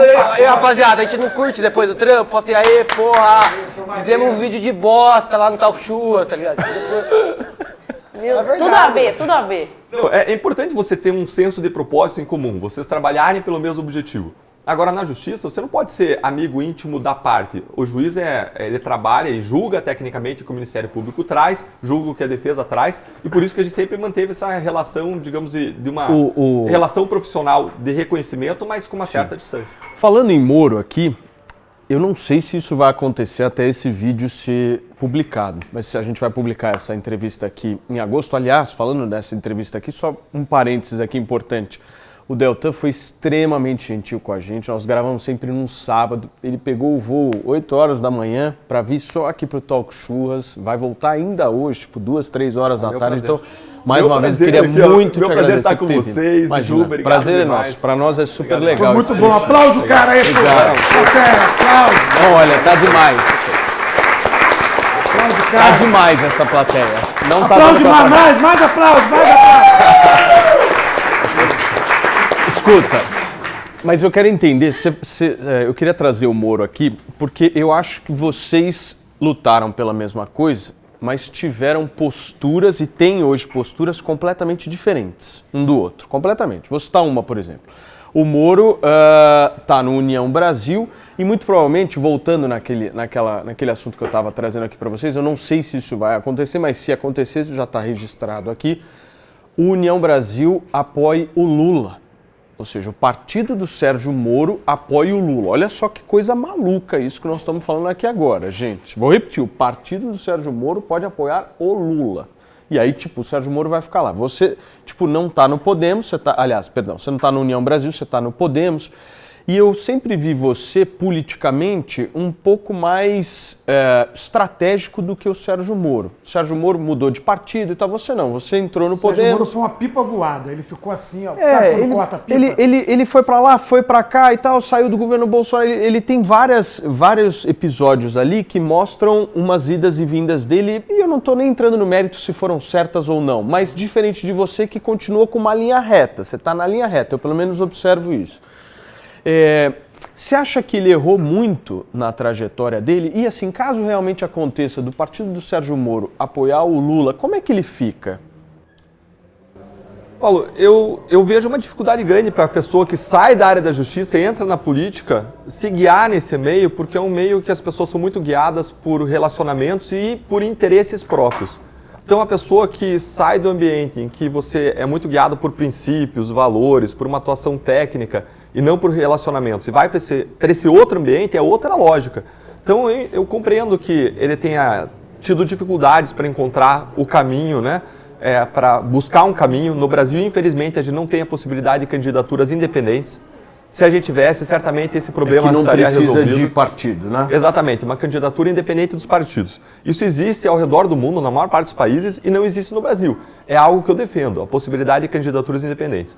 E a razão pela qual eu entrei no Podemos foi tripla. Em primeiro lugar, porque é um partido que tem atuado de modo muito consistente contra a corrupção, ou seja, a favor do combate à corrupção em todas as votações no Senado e na Câmara. A segunda razão é que quando eu vou para um ambiente que eu não conheço, quando, especialmente, eu vi o pior que existe desse ambiente nas investigações da Lava Jato, eu quero ir para algum lugar em que eu tenha algumas referências. E dentro do Podemos, no Paraná, a gente tem 3 senadores, são Álvaro Dias, Oriovisto Guimarães e o Flávio Arnes, que são referências e são pessoas sobre as quais nunca pairaram casos de corrupção, né, de desvios, de nada disso na vida pública. São pessoas que são reconhecidas no Estado, aliás, eu votei nos 3. E, em terceiro lugar, porque o partido ele me deu liberdade de defender pautas e projetos apartidários. Isso eu achei super bacana, achei extraordinário, Paulo, e era uma condição para entrar no Podemos, porque eu não estou defendendo A, B, C, eu não me vinculo com pessoas, eu quero defender o Brasil, os princípios e as causas do Brasil. Aliás, esse é um problema do Brasil, os partidos não têm causas, não têm princípios claros, né? Mas o Seguindo Moro por errou. interesses. O Moro errou. Podemos falar isso? Eu não saberia dizer se o Moro errou, porque todas as decisões dele foram guiadas, até onde a gente tem notícia dele, por princípios e valores. Se você partir do pressuposto de que aquilo que ele diz for verdade, e eu não vou entrar no mérito, como você não entrou no mérito, ele buscou se guiar por princípios e valores. Ao sair de um lugar para outro, ele sempre se movimentou assim. O que eu quero dizer aqui é, a vida na política, para alguém que sai da área técnica e vai para a política, não é fácil. Não é fácil. É um mundo novo, são pessoas que se movem por lógicas diferentes e, como você disse, um partido que ontem estava considerando ter ele na presidência, como candidato a presidente, hoje está considerando a possibilidade de se aliar com o ex-presidente Lula. Muito bem. Juju, como é que nós estamos aí? Já estamos encerrando a alimentação? Tá nesse processo? Daqui a pouquinho Tava bom, não tava? Daqui Bom a demais, pouquinho, tem momento café aqui no Talk Show. Vocês estão sabendo disso, dessa novidade? Tô ansiosíssima. É Eu aquele sou a louca do momentozinho café. chique. Só que não é qualquer café, Marcelo Marrom. Com o meu tem que ter um café bom. Bom. E você sabe que é café na taça, né? Não, Chique. querido, calma. Daqui a pouquinho a gente vai trazer para vocês um novo Para de dar café. spoiler. Mas sem dar spoiler. Uma outra diferença entre vocês é que você já declarou que entre Bolsonaro e Lula você vai de Bolsonaro. Você vai mesmo? Isso, o que eu falei é que apesar de eu ter diferenças com o atual governo, apesar de eu já ter criticado o atual governo em alguns pontos, apesar de eu já ter sido atacado pela própria família Bolsonaro, entre Bolsonaro e Lula no segundo turno, eu acredito que o que de pior pode acontecer para o Brasil é a volta do PT e do ex-presidente Lula para a cena do crime, Paulo. Qual é o seu grande medo se o Lula for reeleito? O que você acha que vai ser de tudo pior? Então, antes eu estava comentando que tem 2 problemas, 2 ilusões do povo em relação ao ex-presidente Lula. A primeira ilusão diz respeito ao fato de que ele teria sido inocentado, o que não é fato, ele foi condenado com base em fartas provas de corrupção. A segunda ilusão é de que no governo dele teve uma boa gestão, teve desenvolvimento muito próspero do Brasil. O que aconteceu no governo Lula foi um grande boom de commodities, isso favoreceu o Brasil. Commodities são soja, milho, trigo, minérios, e o Brasil é um grande exportador, isso acabou favorecendo o Brasil. E a questão é, a gente fez um bom emprego ou um mau emprego dessa riqueza alcançada? Quando você olha os índices de redução de desigualdade, os índices de redução de pobreza e de miséria no Brasil no governo Lula, você vê que realmente a miséria caiu, a desigualdade caiu, como já vem caindo há décadas e há séculos no Brasil. Agora, o que você tem que fazer é comparar o quanto caiu com outros países emergentes, com países comparáveis ao Brasil. E quando você vê que caiu muito menos. Eu acho que o dinheiro que a gente ganhou com esse boom foi mal investido em políticas de campeões nacionais, em outras políticas, em vez de investir naquilo que um país precisa para o seu desenvolvimento, que é investir em infraestrutura, em educação, em tecnologia e na criação de um bom ambiente de negócios.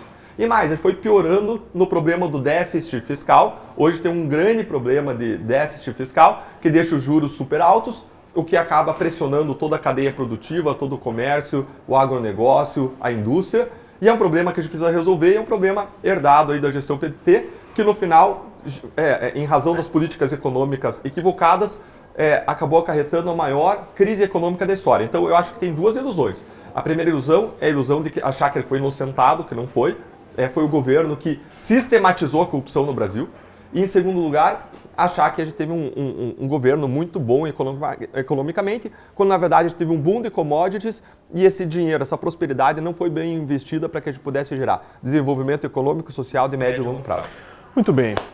Vocês estão Você quer fazer Não, é só porque assim, a partir disso, se ele for eleito, qual que é o seu grande medo? Por exemplo, ele vai dar canetada na gasolina, ele vai fazer...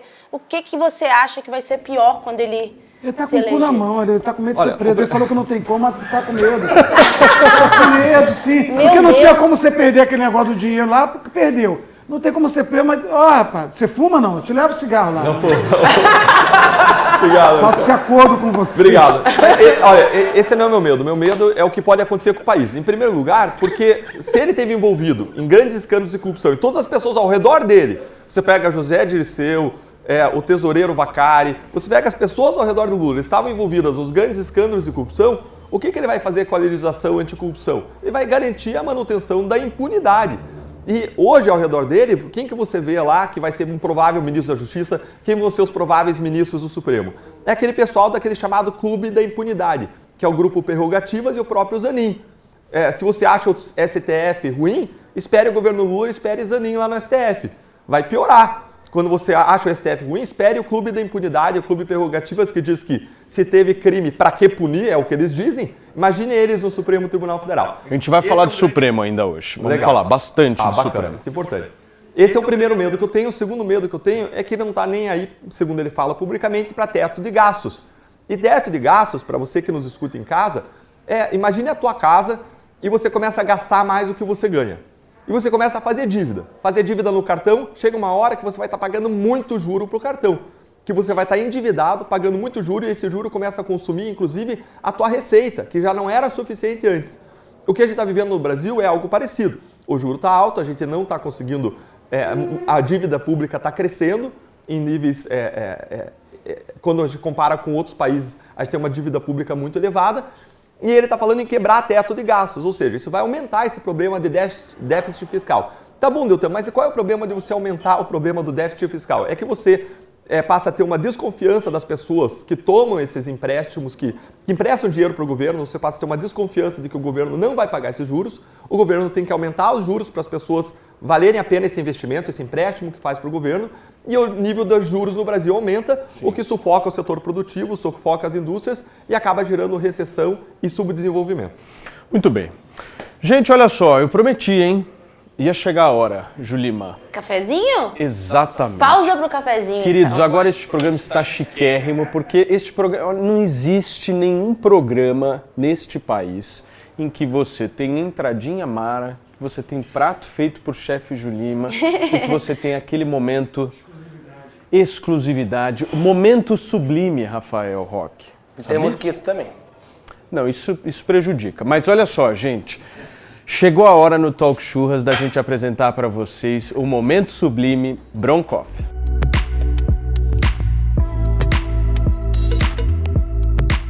Dá só uma olhada quem está ao nosso lado, chefe Julima. Eu até me sentei aqui. Escuta. Olha, maravilhosa. Você sabe quem é especialista em vinho?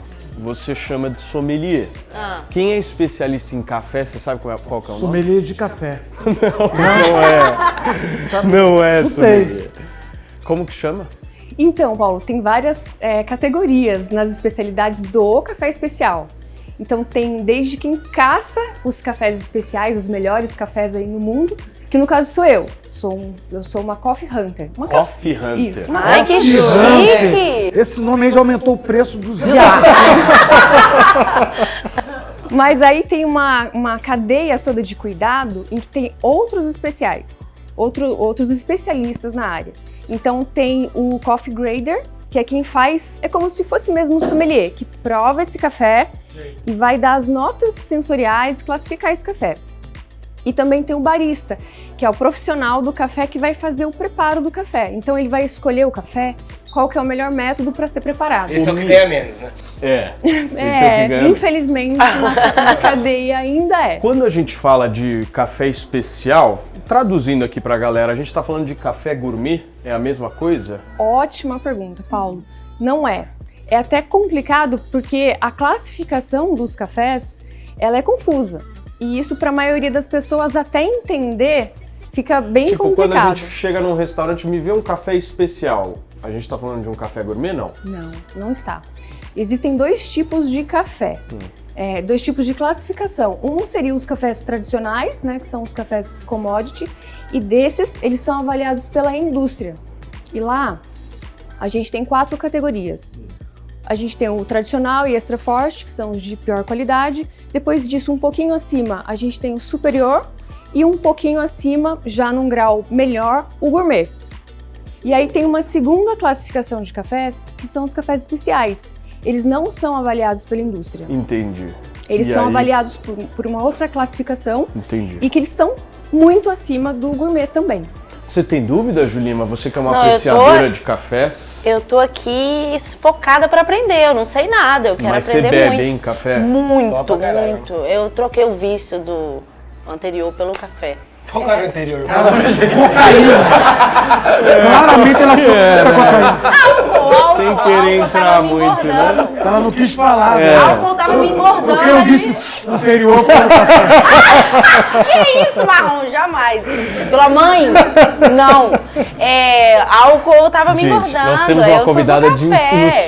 ilustríssimo garbo e elegância. Você Gente, fica falando de pelo passado amor de sombrio aqui, Que sabe? isso, Não Ina? dá. Calma.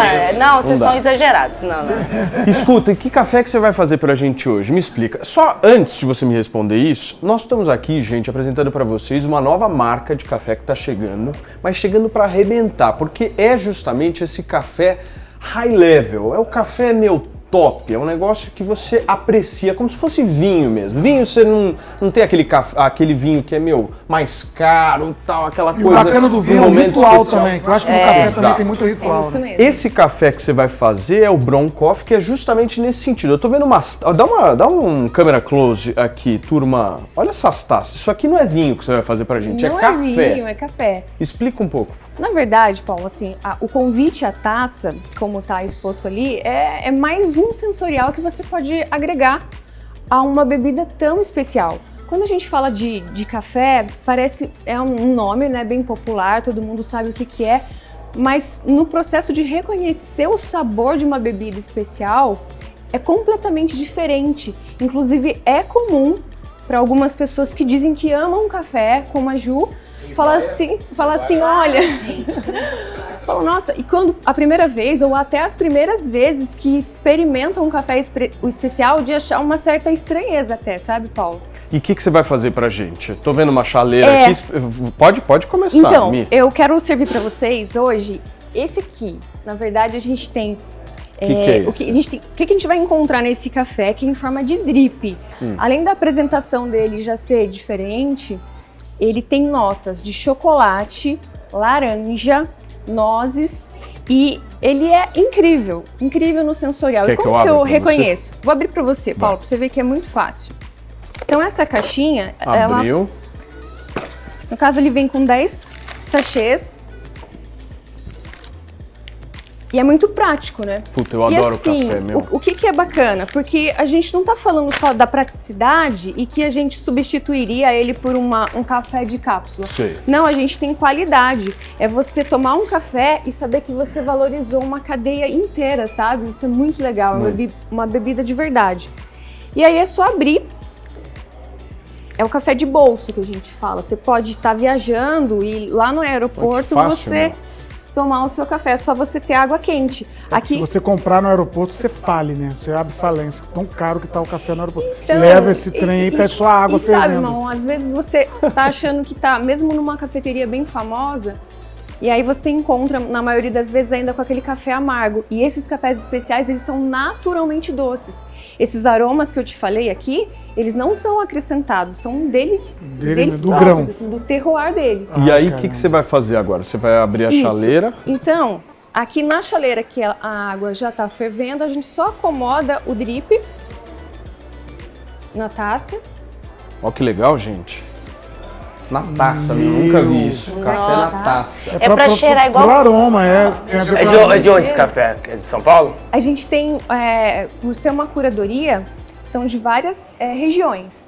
Desses aqui em especial são das terras altas da Mantiqueira. E lá o solo é vulcânico, mosquito. Então por isso que consegue extrair isso do próprio solo, que legal. Ela da é própria hunter, variedade querido, caçador. do café e também de como ele foi manejado. Então, olha, a água já tá na temperatura que eu quero, espero ela ferver e depois abaixa uns segundinhos. E aí, olha, como é que faz? Primeiro eu umedeço. Eu só umedeço o pó. Essa primeira parte eu extraio mais dulçor do café, que é o que a gente chama de blooming ou hidratação. Depois que ele terminou de fazer esse gotejamento, vocês estão sentindo o cheiro? Já tá chegando aqui já, fumacinha. Meu, olha a fumaça, gente, olha isso. E agora mais linda. a gente só termina enchendo, não precisa nem medir a quantidade de água. A gente só termina de encher o drip Gente, e pronto. eu preciso disso na minha vida. Agora, Nossa, pode que louco. ser, olha a cor, gente, vocês estão vendo que legal? É diferente. Caramelo. A cor verdadeira do café, ela não é gente. preta. Já entra agora no Instagram. Vocês precisam conhecer a Bron Coffee. Qual que é o Instagram pra galera já seguir lá e dar uma Bron olhadinha? Coffee, a gente também é tem- B-R-O-N, certo? E aí Isso aí. Coffee exatamente como se escreve em inglês. Exatamente. Tem também o site, lá no site a gente conta muito mais histórias desse café, tem a foto de cada produtor, como que Nossa, ele foi muito preparado, legal mesmo. Isso é maravilhoso a de botar ali o valorização da negocinho. cadeia. Isso é muito bom, é lindo. Você sabe que uma vez eu quase processei uma pessoa por causa do café? O quê? Entonação de voz, ela falou, quer café preto?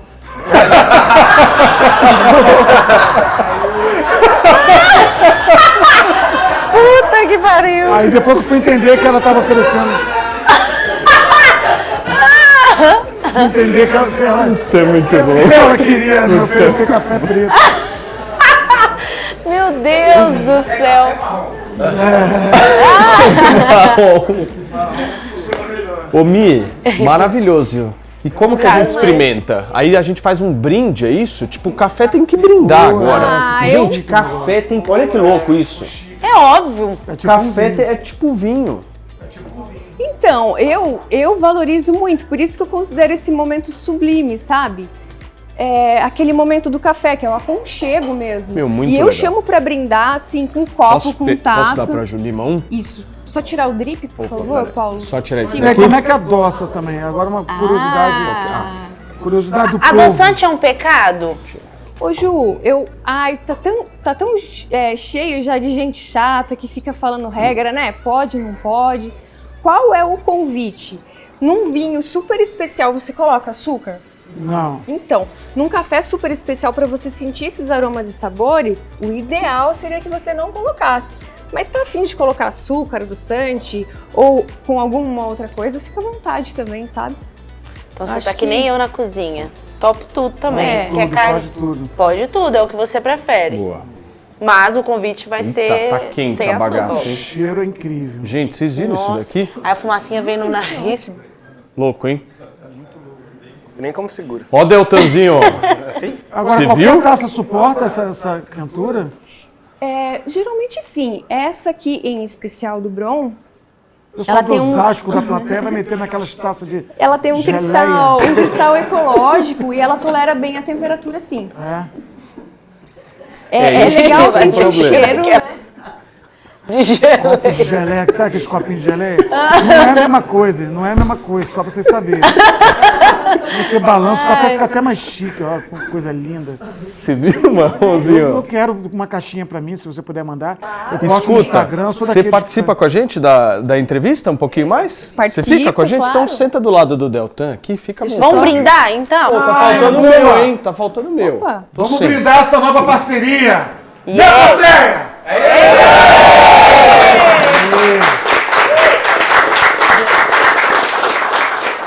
Isso aí, a plateia acordou agora. Foi Com comer uma café carninha que acordou, já, né? Já acordaram. Ah, obrigado, Natanzinho. Grande Valeu. Natan. Natanzinho. Tá pra frente, Natan. E Natanzinho. Broncoff.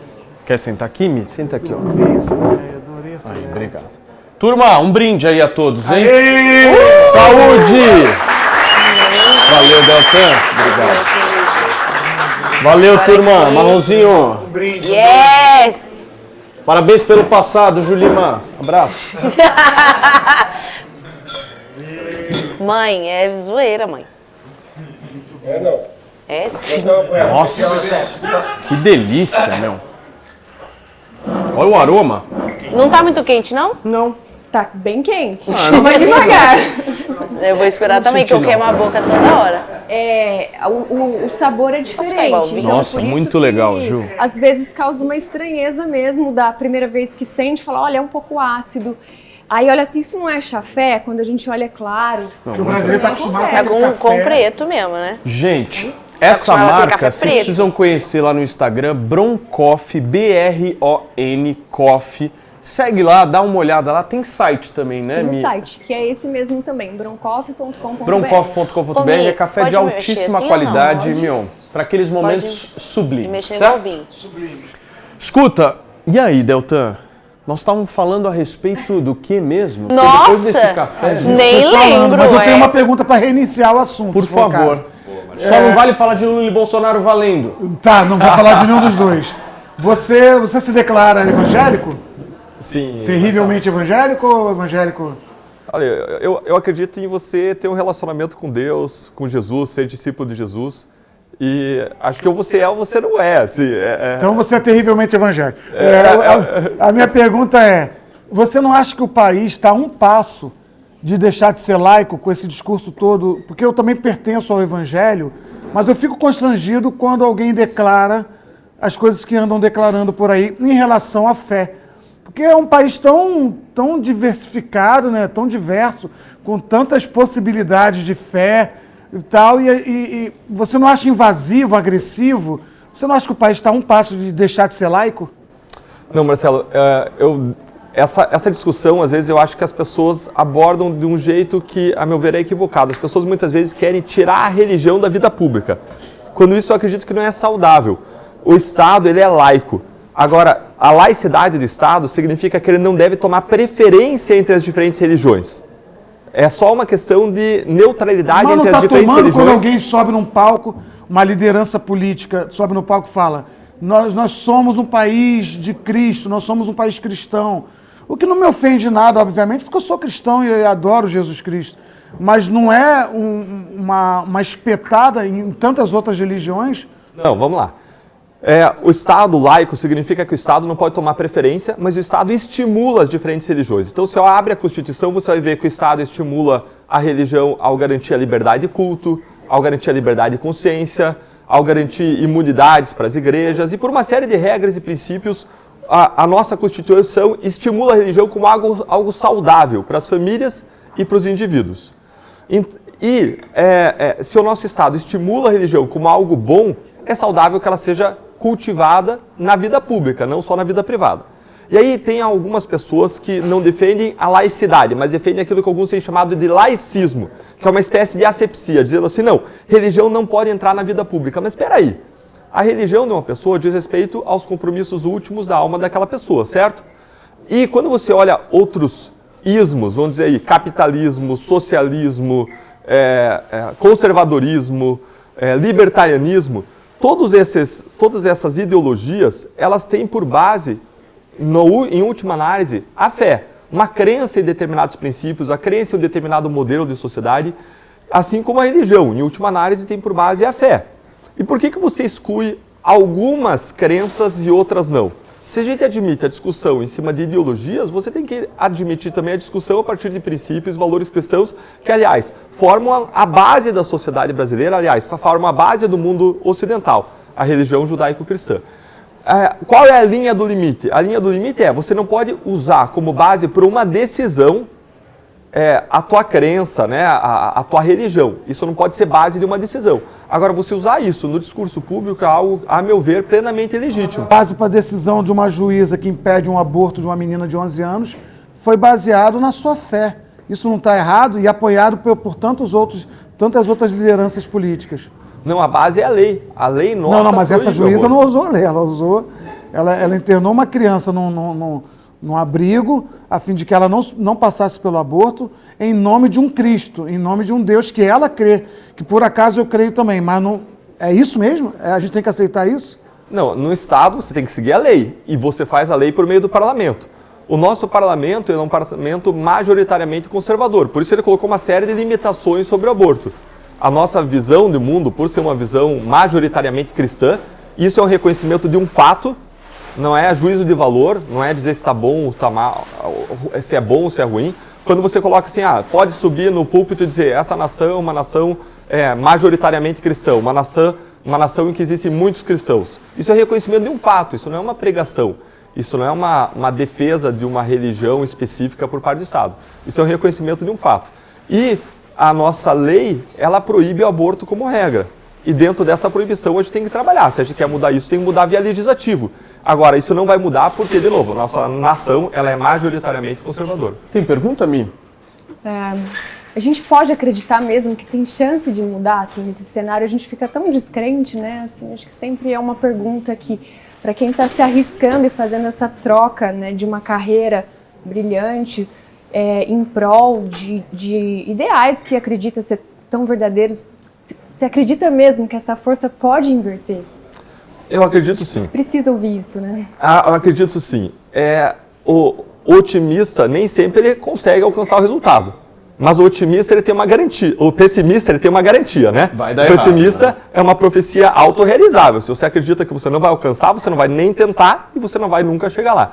E quando a gente vê a luta contra injustiças históricas arraigadas ao longo da história, elas foram vencidas.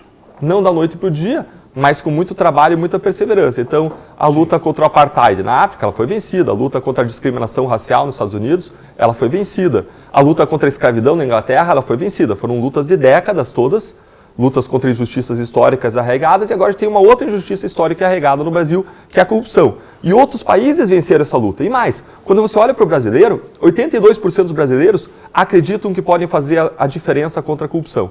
Esse é o maior índice da América Latina. Depois de tudo que a gente passou na Lava Jato, 80% dos brasileiros queriam a continuidade do combate à corrupção e da Lava Jato. Essa é uma unanimidade rara, 80% das pessoas apoiando um caso criminal, um trabalho específico, uma causa. Então, existe essa energia. E, mais uma vez, a gente tem uma energia, digamos, disseminada, é como se a gente tivesse um pântano de energia, e o nosso desafio é de conseguir canalizar esse pântano, essa água, em rios caudalosos que nos levem a um bom destino. E por isso que a gente precisa de iniciativas sociais. Eu acredito muito na construção de soluções de baixo para cima para os nossos problemas sociais. Escuta, eu ouvi recentemente uma proposta da senadora Simone Tebet que me chamou bastante atenção, acho que inclusive foi numa entrevista no Pânico, que ela falou o seguinte: eu tenho uma nova proposta para o Supremo Tribunal Federal. Aí eu fiquei olhando e falei, o que vai vir, né? E me chamou bastante atenção. Ela falou, é simples, objetiva e eu acho que resolveria todos os nossos problemas. Tirar todos os processos criminais da mão do Supremo e deixar o Supremo somente avaliando a questão constitucional ou não. O que você acha disso? É um avanço, mas não é a solução por completo. Pra gente Como falar é que de solução, resolve? Ela falou ainda sobre o tempo de duração do mandato, né? Do pessoal de 10 anos, né? 10 anos, é. São caminhos, são avanços, mas não resolve o problema como um todo. Para a gente falar de solução, a gente tem que falar de problema. Qual é o problema do Supremo Tribunal Federal?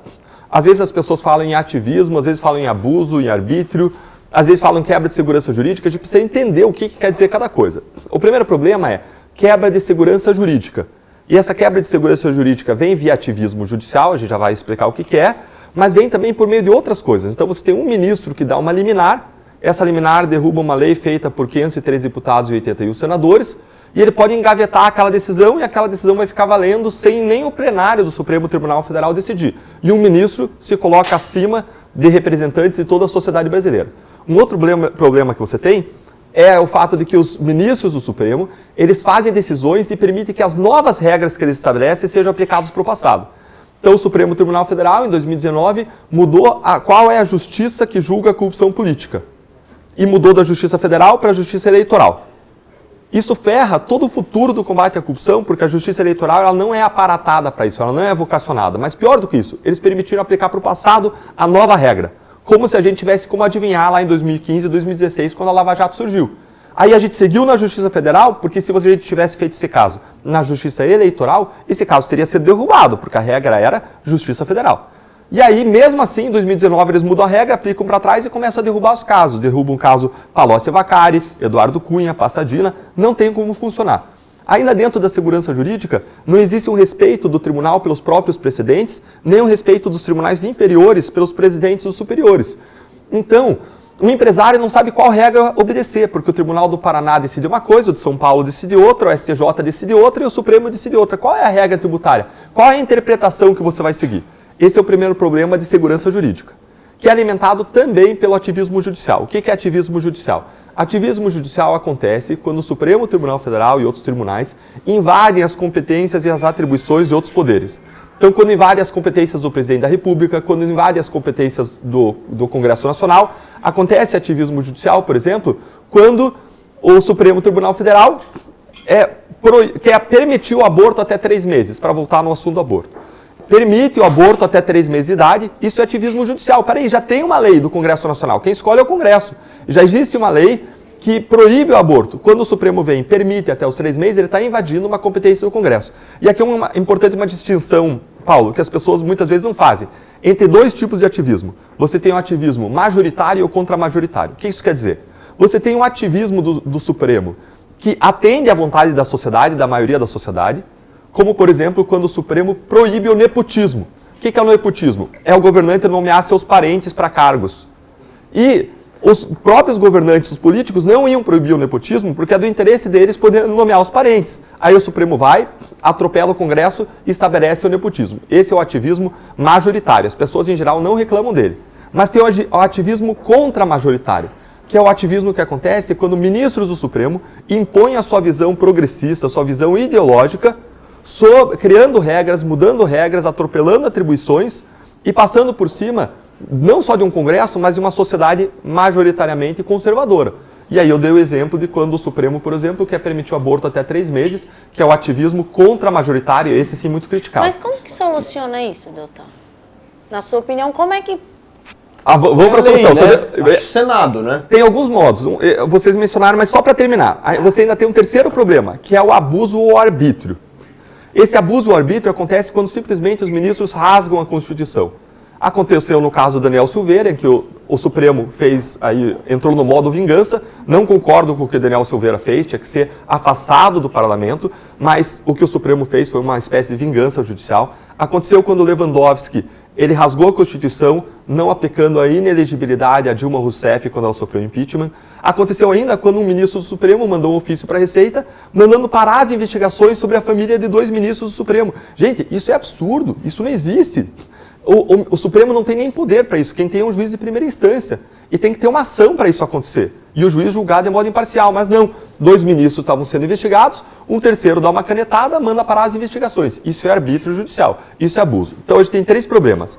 Quebra de segurança jurídica, ativismo majoritário contra majoritário, especialmente problemático o contra majoritário, e a gente tem um terceiro problema, que é o problema de abuso e arbítrio judicial. Como que você soluciona isso? Tem diferentes modos para você encaminhar uma solução. Um modo é você desconstitucionalizar matérias. Hoje tudo é decidido pelo Supremo, porque o Supremo, a nossa Constituição é analítica, ela é detalhada, então tudo permite que chegue ao Supremo Tribunal Federal. Um segundo modo de você resolver isso é você limitar o número de casos que o Supremo julga. A Suprema Corte norte-americana julga 100 casos por ano. Quantos casos julga a nossa Suprema Corte? Julga perto de 100, mas 100 mil casos por ano. Nossa! Não tem como produzir justiça assim, gente. Entre 80 e 100 mil casos, não tem nem como julgar tudo isso. Mas essa proposta da Simone Tebet, isso diminuiria significativamente, porque aí os caras só analisariam o que é ou não constitucional. Sim, mas dos 80 a 100 mil casos por ano que o Supremo julga, quantas são ações criminais? São cerca aí de 1000. Ah, mas deve ter muito, hein? Não, você tem habeas corpus, mas ela não vai tirar o habeas corpus. A não ser que tire o habeas corpus também. Aí a proposta melhora. A proposta é toda a questão criminal. O Supremo só avalia se é ou não é constitucional. Ponto. Tá, porque só para as pessoas entenderem, hoje o Supremo ele julga casos criminais contra pessoas que têm foro privilegiado. E além disso, o Supremo tem uma competência recursal. Tira todos esses casos. Se você tirar todos os casos de habeas corpus, inclusive do Supremo, é um grande avanço. Porque só de habeas corpus lá tem cerca lá de, salvo engano, cerca de 15 mil. Teria que dar uma confirmada no número, mas cerca de 15 mil decisões por ano em habeas corpus. Mas ainda assim, ainda que você tire 15 mil de 80 mil, você tem quanto? 65 mil. Não tem como uma Suprema Corte julgar 65 mil casos. Essa corte ela tem que ser uma corte constitucional e que julga os casos mais importantes para o país. E a gente precisa estabelecer ainda um sistema de precedentes. Aí você resolve e começa a resolver o problema da segurança jurídica. Eu sou a favor também de você hoje estabelecer mandatos em razão da configuração atual do Supremo Tribunal Federal. Quanto tempo? 10 anos é um prazo, mas você tem argumentos contra e favoráveis ao mandato. Tá? Tem gente que vai dizer assim, não, mas aí o cara vai estar lá. E ele já vai decidir pensando em ele sair, ganhar dinheiro na advocacia. Tem, assim, situações contra e a favor. Sempre vai ter problema. Agora, para além disso... Os caras envelhecem lá, né? Os caras ficam velhos lá e depois somem. Não tem mais... Evapora. Cadê aquele que eu ficava assim, o meu parceiro? Eles somem. Eles realmente... Joaquim sumiu, ele evaporou.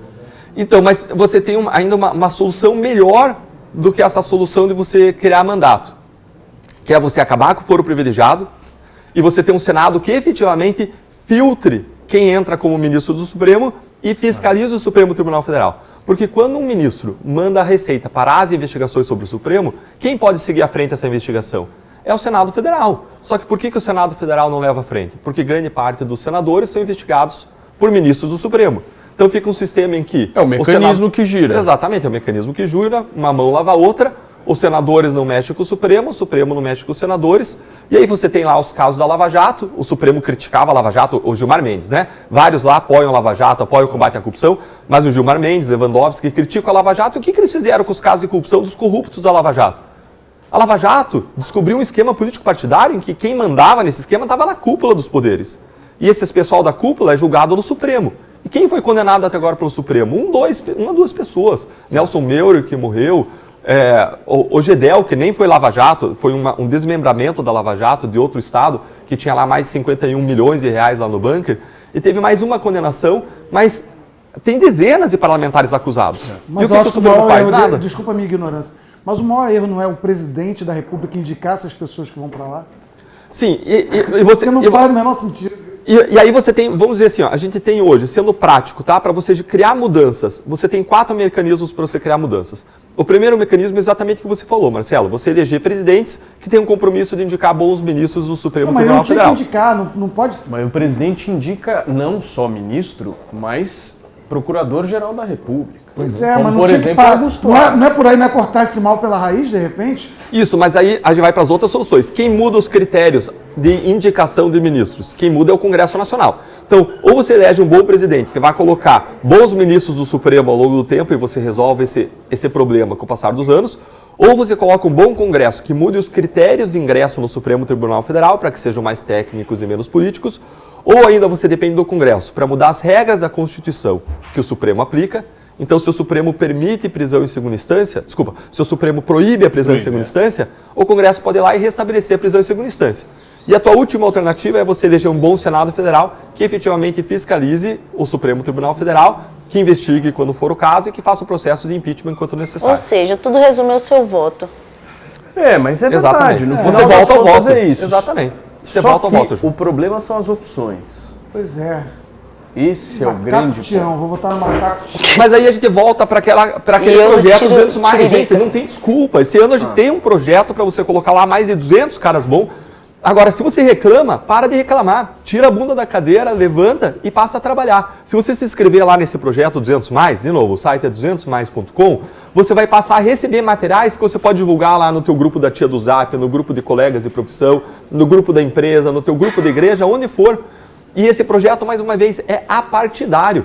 Qualquer pessoa de qualquer partido, de qualquer ideologia que preencha aqueles 3 requisitos, quais são de novo? Combate à corrupção, redução ou fim do fundo eleitoral e preparação política, vai estar lá. Sim. E mais, quando você entrar lá para escolher o teu parlamentar, você vai clicar no nome do cara, você vai ver o currículo do cara, as propostas dele e um videozinho com ele falando sobre ele mesmo, com a história dele. Então, é um excelente instrumento para o voto consciente esse site 200 mais. Escuta, nós vamos caminhando já para o nosso encerramento, mas eu quero lançar um desafio aqui.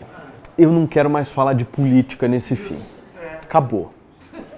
Eu quero que vocês abordem somente questões pessoais. Pessoais. Somente questões... Momento Sônia É Abrão. agora? É o momento Sônia Abrão aqui no Talk Show. Mas agora chegou a hora da gente falar justamente daquele calo. Isso, agora que vai ficar bom. Aquele trauma da infância. Isso. Cê Tudo resume lembra? a infância. Você é um cara traumatizado hoje em dia. Com certeza, É conheci visível.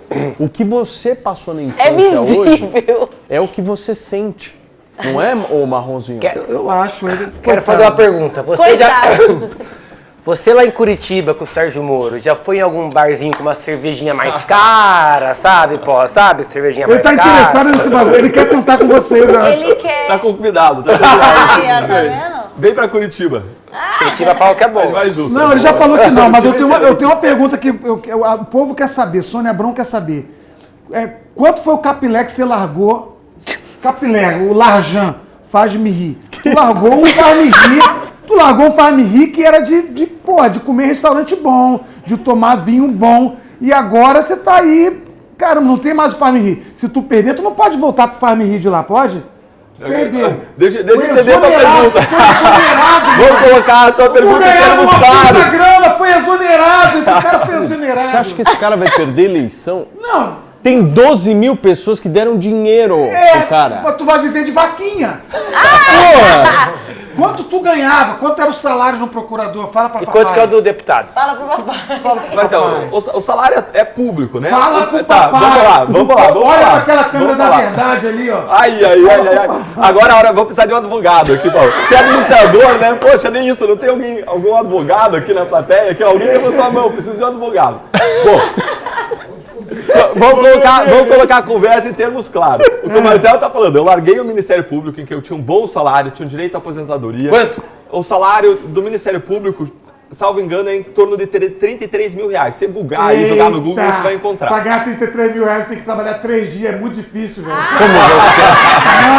Aí eu vou virar cantor, cara, profissões erradas. Você sabe? é Uma entre mentiroso. outra. Muito porra, velho. E se você olhar ali o salário, né, com os benefícios que traz a carreira, propicia uma vida confortável. E é uma condição mais confortável que eu vou ter se eu for eleito no Congresso Mas Nacional. posso te falar um negócio? Esse papo do brasileiro de que, imagina, o político tá lá ganhando 20, 30 mil reais, isso é uma puta de uma hipocrisia. Um presidente da República ganhar 30 mil reais, 40 mil reais, é ridículo. É muito Tô pouco. falando aqui, é Por isso que tosco, pega meu. sítio emprestado. O cara administra trilhão.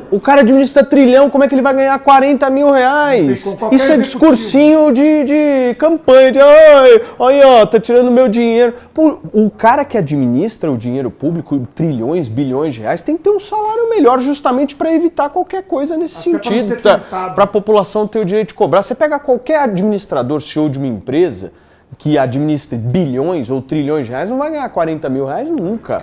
O cara ganha 500, 300, 200 mil reais. Isso aqui que eu tô falando pra vocês não é papinho Quanto que você ganha na hipócrita, Jovem eu tô Pan? falando a real. Agora é a hora da verdade, adorei.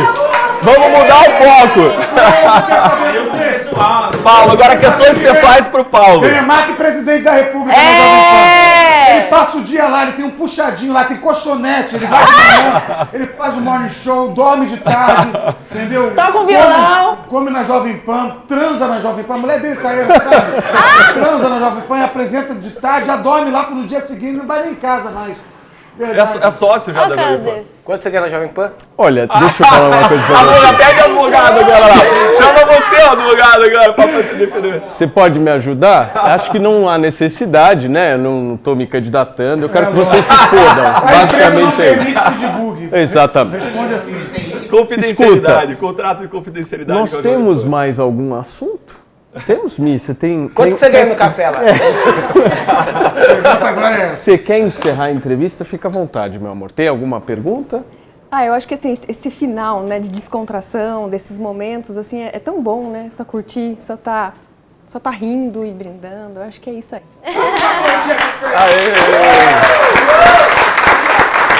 Turma! A Julima tem uma pergunta que Você ela não tem? quis fazer, por conta que o pai dela assiste Talk Churras. Ela perguntou qual o melhor cigarrinho pra ela fumar tomando. Sou eu que tô perguntando. Meu amigo quer saber. Tecnicamente eu não sei responder, né? Porque Nenhum. Vamos Ah, parar de- continua Gente, com o seu, meu, ele tá Deixa eu acabando de ser agradecer logo, aqui então. o ex-procurador da Lava Jato, que mais uma vez eu quero destacar isso aqui. Hoje é um sábado, ele pegou um avião cedo em Curitiba só para vir aqui no Talk Churras, bater um papo com a gente. Isso é uma puta credibilidade pra gente. Muitíssimo obrigado pela tua atenção com a gente aqui. Espero que tenha sido bacana esse papo. Acho que ficou faltando alguma coisa da gente esclarecer, da gente falar? Não, tô à disposição. Basicamente. Só o salário de vocês ficou Minha faltando, o mãe pediu resto. pra falar pra ele que ela ama ele e mandar um beijo. Não, eu quero muito agradecer. Agradecer mesmo, Ele é Deltan. amado, as mães gostam. Agradece demais, As viu, Ju? tias gostam de vocês. As pessoas vão votar em você mesmo. Não, é um cara do bem. Todo mundo Deltan é um gosta. Não, cara depois do do bem. teu jingle, agora todo mundo. Agora todo mundo. facilitou. E escuta, pra te seguir nas redes sociais, todo mundo segue, mais @Deltan Dallagnol, tudo junto. @Deltan Dallagnol. E a gente tem um projeto, né, Paulo, que é um projeto que não é um projeto pessoal, um projeto de levar a Lava Jato para o Congresso Nacional, o combate à corrupção. E a gente lançou uma vaquinha para a gente arrecadar recursos para esse projeto, que é para a campanha eleitoral. Legal. E é a vaquinha que está na frente de todas as vaquinhas do país. Já tem lá alguns milhares de pessoas contribuindo. A gente passou de 200 mil reais, mas a gente ainda está longe da meta. Eu queria convidar você que também quer fazer os corruptos chorarem, passarem raiva, para você entrar lá, fazer a tua contribuição, pode ser 10, 15, 20 reais, qualquer valor. Oh, pensei que ele ia mandar 1000. Só pra gente ter um senso de coletividade, de trabalho conjunto. É muito gostoso quando a gente vê que a gente está trabalhando junto, ter o seu apoio para esse projeto. Então eu queria deixar esse convite para você participar dessa vaquinha e mais. Não esquece, não basta Deltan, não basta 5, não basta 10, a gente precisa levar mais de 200. Então não deixa de entrar lá no site do projeto, 200mais.com, e do mesmo modo como a gente está fazendo 200mais.com para o país, alguns estados já têm projetos para os estados. Já tem o 20 mais no Paraná, está saindo 40 mais aqui em São Paulo, e outros estados estão fazendo para que a gente possa levar com critérios, levar candidatos com qualidade, para que a gente não tenha troca, mas tenha efetiva renovação de qualidade. E quem sabe daqui a 2 anos a gente não faz também para a Câmara de Vereadores, não é, Paulo? E é assim que a gente vai mudar o país, de baixo para cima. Eu tô querendo abrir uma vaquinha para melhorar a vida do mosquito. O que você acha? Eu acho, mosquito. 31 é CNPJ, tá? Só feijão e arroz. pra Eu você. acho que seria uma boa para dar uma... Uma sustância.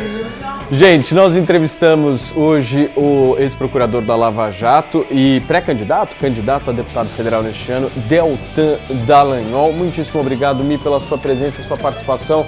Minha rainha, um beijo pra você. Mosquitão, muito arroz e feijão, tá precisando. Um abraço. Marronzinho, a gente se vê, hein? A gente se vê em breve. Foi um prazer. Tchau, turma. Deixa o like, se inscreve. Tchau, plateia.